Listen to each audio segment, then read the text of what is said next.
नमस्ते दोस्तों, आज हम हिंदी साहित्य के बीच में पर्यावरण का क्या विचार होता है इसके संबंध में जानकारी लेने वाले हैं। आज का हमारा विषय है उच्च शिक्षा में हिंदी काव्य का पर्यावरणीय दृष्टिकोण। उच्च शिक्षा में हिंदी काव्य का पर्यावरणीय दृष्टिकोण जो है कुछ कवियों ने यहाँ पर अभिव्यक्त करने की कोशिश की है। बस इसी एक आस में इस काव्य संकलन में लिखने वाले जो कुछ हिंदी के महान कवि हैं उनके कुछ कविताओं को लेकर इस विषय को मैं यहाँ पर अभिव्यक्त करने की कोशिश करूँगा। ध्यान रखिएगा, ये बिल्कुल आधुनिक कवि है। 19वीं सदी के 21वीं सदी के प्रारंभिक दशक के ये कवि है और उन्होंने बस इसी एक आस में जिसका संपादन विकास मिश्र जी ने किया है और उसमें जो कविताएं आई है उसको लेकर हम उच्च शिक्षा में जो हिंदी काव्य की पर्यावरणीय भूमिका क्या है इसके बारे में हम आज चर्चा करने वाले हैं। तो आज का जो मनुष्य है, ये मनुष्य आप देख रहे हैं कि पूरी तरह से आज का मनुष्य समस्याओं से ग्रस्त है। तो ये कौन सी समस्याएं हैं?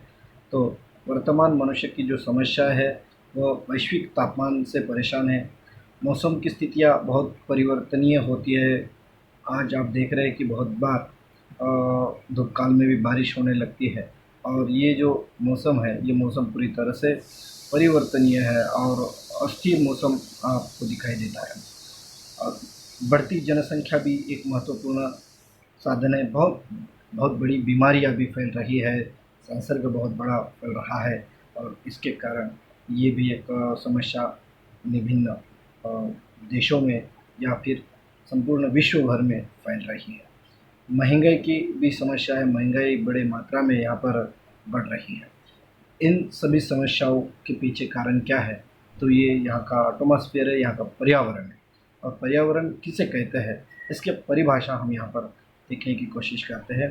पर्यावरण उन सभी भौतिक, रासायनिक एवं जैविक कारकों की समष्टिगत इकाई है जो किसी जीवधारी अथवा पारतंत्रिक आबादी को प्रभावित करते हैं तथा उनके रुपये, जीवन और जीविता को तय करते हैं। और इस प्रकार से पर्यावरण भौतिक, रासायनिक और जैविकता का या जैविक कारकों का एक समष्टिगत रूप है, ऐसा हम मानते हैं। और उसी जीवन और जीविका को तय करने वाली प्रक्रिया को पर्यावरण यहाँ पे कहा जाता है। पर्यावरण की अन्य अवधारणा सुखदेव प्रसाद जी ने जो दी है वो यहाँ पर मैं आपको बताना चाहूँगा। पर्यावरण का बड़ा व्यापक शब्द है और वस्तुतः इसका तात्पर्य उस समूची भौतिक और जैविक विविधता से है जिससे जीवधारी रहते हैं। देखो, बहुत सामान्य सी परिभाषा। पर्यावरण यह शब्द इतना व्यापक है कि समूची भौतिक और जैविक विविधता या व्यवस्था से इसका तात्पर्य है जिसमें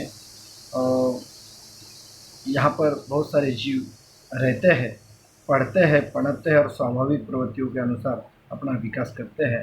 तो ऐसे ये परिभाषा सुखदेव प्रसाद जी ने यहाँ पर आपको प्रदान की है। तो इन परिभाषाओं के अनुसार जो हमारे मुख्य पर्यावरण के जो भाग है, जो हिस्से हैं, वो यहाँ पर जो दिखाई देते हैं। वायु प्रदूषण है, हम देखते हैं कि हर शहर को तबाही मचा दी है। जल प्रदूषण है, अशुद्ध पानियों के कारण आज हम कहीं पर भी पानी पीना भी प्यास लगने के बाद भी शुक्र नहीं समझते।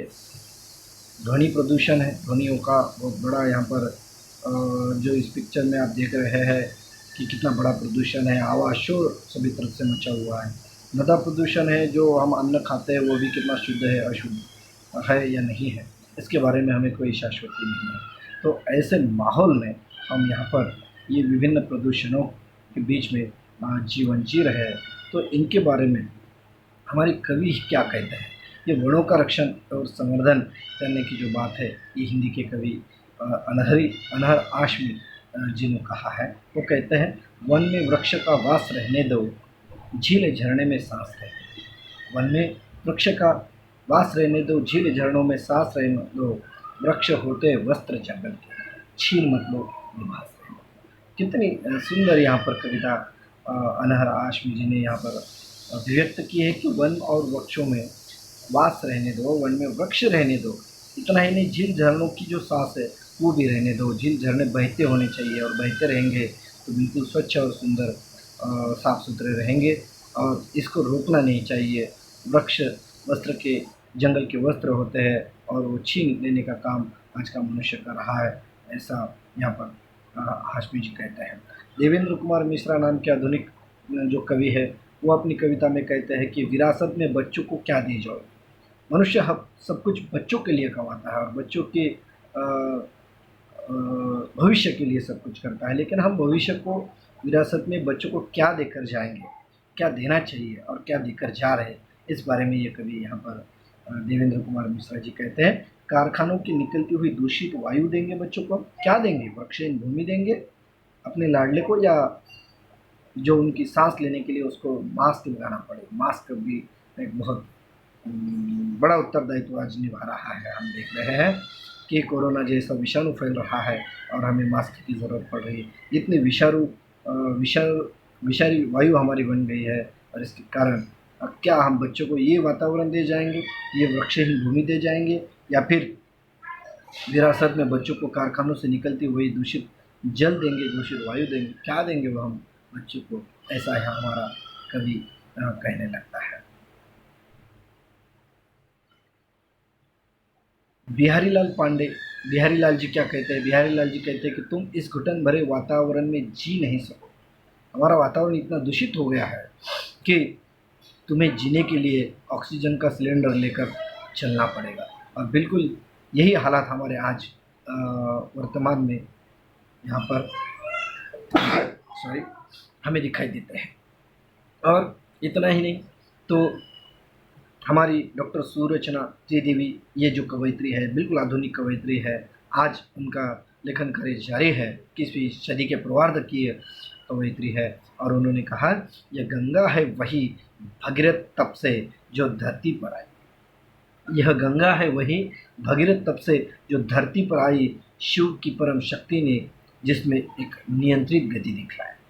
स्वर्गलोक से चली मचलती शीतलता पावनदायी, युग युग से कलुषित हरिणी सरिता गंगा माँ कहलाई। जिस प्रकार से हम पिक्चर में यहाँ पे देख रहे हैं कि इस गंगा माँ को हमने किस प्रकार से पॉलीथीन और ये सब शहर की जो गंदगी है वो उसमें छोड़कर इतना उसको दूषित किया गया है। इतना ही नहीं, तो त्रिदेवी जी कहती है कि किंतु कलुषित मानवता का मन दिखता माँ के निर्मल स्तन पर।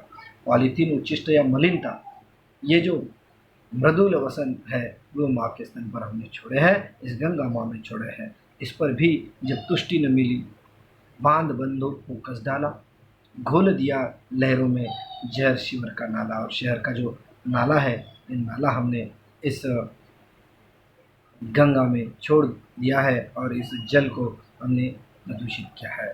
तो इस प्रकार से हमारे हिंदी के जो कवि हैं, ये प्रदूषण के संबंध में अपनी कविताएं लिख रहे, पर्यावरण के संबंध में लिख रहे हैं, और एक नए विषय को आपके सामने यहाँ पर अभिव्यक्त कर रहे हैं।